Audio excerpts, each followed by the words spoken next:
Hey guys, sorry we got mixed up there, so I'm going to continue on from my last point, and that was that Ivor Bernstein described the scene as horrific, as the mob was described as barbaric and unrelenting. They destroyed any building that represented their suffering and their suffrage. At one point, they were going to attack an orphanage, but did not follow through with it.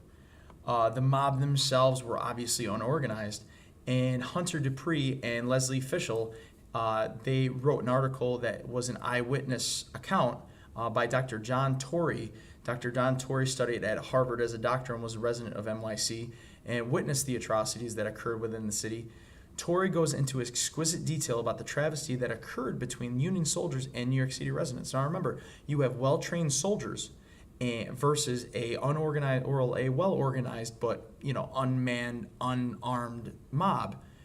And some of the Irish saw this as a means of expulsion from New York City because you're forcing us to be a part of this draft in which obviously we as the Irish majority are going to be drafted, and they saw it as a means to expel them, and therefore they fought back even harder when the draft was trying to be implemented, and you just had this conflict between the Union Army and New York residents, which obviously from club and axe versus the rifle, you can imagine what had happened.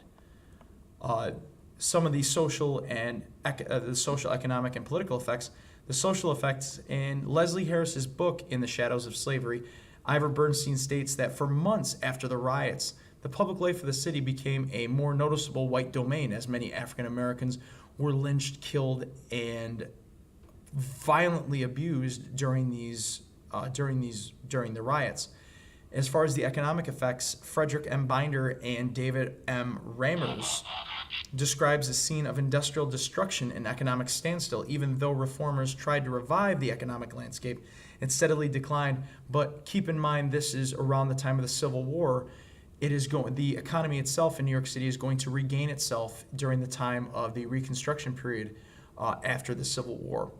The political effects, Boss Tweed, or William Tweed, he was a big supporter of the Irish because he wanted to gain their vote and their support when he ran for office. He gave them soup and bread as they came onto land. He gave them cards saying, "I will be your voice." And he won over a lot of people. The only problem with Tweed, though, however, he was very, very corrupt.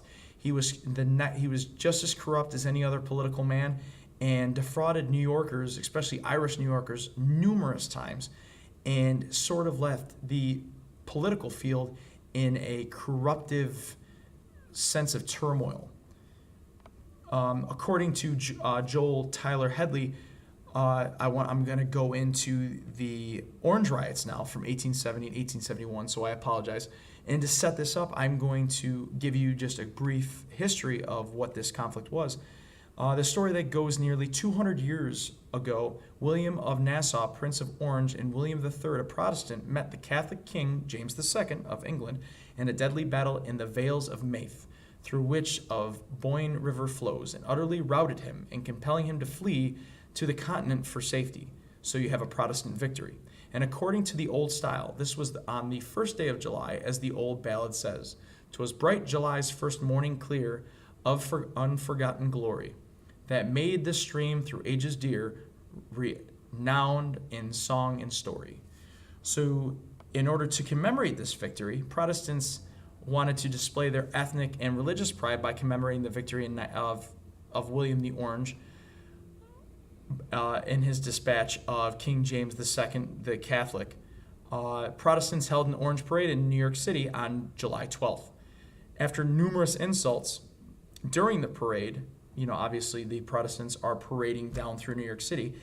After numerous insults by the Protestants to the Catholics, a force of nearly 500 Catholics attacked the parade, and the police had to intervene, but not before 8 people were killed. This was the Orange Riot of 1870. You have the Protestants trying to gloat about their victory.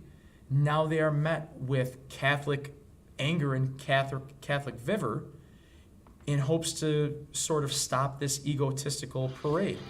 Now, when it comes to According to the New York Times article entitled "Something That Will Not Blow Over" at 1871, the following year, the Orange Order, the order that was through the Orangemen, requested police permission to march again to celebrate the Battle of the Boyne, which is the battle that decided that conflict.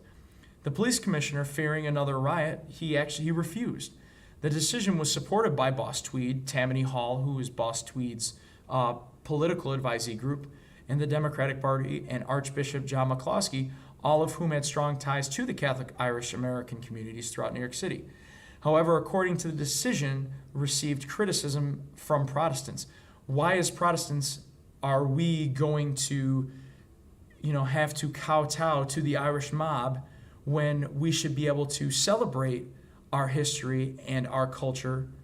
Why are we catering to this so-called Irish mob? So they decided to have it anyway, and they asked for police protection. According to a first-hand account within the article, An Irish Perspective, Life in the Village, it's a part of the Greenwich Village history, the parade began again at Lamentaine Hall on 8th Avenue, this time marching south. The route wound its way across town before it turns southwards and ended at Cooper Union. A crowd made up of Irish laborers gathered and quickly turned against the Orangemen. The violence increased as the parade descended below 14th Street and into the village. 60 civilians were killed, 150 were wounded, and 100 were arrested. The Orangemen never marched in New York City again. So you can see these conflicts clearly changing society, politically, economically, and socially, dividing a city that is now one of the greatest cities to ever be in existence. But when you look back, people would have never known that these things ever existed because it's kind of put back in the forefront. Only if they knew the amount of blood that was spilt in order to preserve religious purity and sanctity. And in order to conclude, as one can see, the Protestant Catholic circle of friends, as it's called, was not consistent with the message of God. Commandment 1 states, "Thou shalt not kill." But in this perspective, it wasn't a problem.